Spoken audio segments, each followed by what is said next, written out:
বাংলাদেশ জাতীয়তাবাদী দল বিএনপির ৪৭তম প্রতিষ্ঠা বার্ষিকী উপলক্ষে ফুলবাড়ীতে বর্ণাঢ্য র্যালি অনুষ্ঠিত হয়েছে। র্যালিতে স্থানীয় নেতৃবৃন্দ ও দলের কর্মী সমর্থকরা অংশগ্রহণ করেন।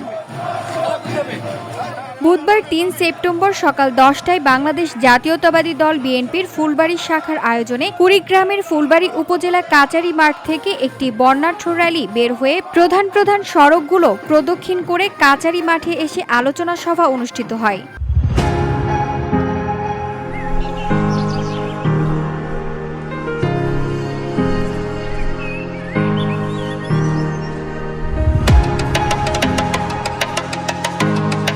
উপজেলা বিএনপি সাবেক সিনিয়র যুগ্ম সাধারণ সম্পাদক আরাবুর রহমান পাশার সঞ্চালনায় বক্তব্য রাখেন উপজেলা বিএনপির সাবেক সিনিয়র সহসভাপতি লোকমান হোসেন সরকার, সাবেক সভাপতি আনসার আলী, সাবেক সাধারণ সম্পাদক খোরশেদ আলম, সাবেক ছাত্রদল ও যুবদলের সভাপতি শামসুজ্জামান হাসু, যুবদলের আহ্বায়ক আব্দুল খালেক, সদস্য সচিব অপূর্ব লাল সেন, স্বেচ্ছাসেবক দলের আহ্বায়ক এইচ.এম. বাবুল, কৃষক দলের সভাপতি হাফিজুর রহমান খন্দকার, রেজাউল ইসলাম রেজা, সদস্য সচিব বিশু চন্দ্র, ফুলবাড়ী ইউনিয়ন বিএনপির সাধারণ সম্পাদক মোজাম্মেল হক, বাড়ি ইউনিয়ন বিএনপির সাধারণ সম্পাদক ইকবাল হোসেন রুকো, নাওডাঙ্গা ইউনিয়ন বিএনপির সভাপতি মোসাব্বির আলী মুসা, জেলা ওয়ালামা দলের যুগ্ম সাধারণ সম্পাদক মঈনুদ্দিন সেলিম সহ উপজেলা ও ইউনিয়নের বিভিন্ন নেতৃবৃন্দ।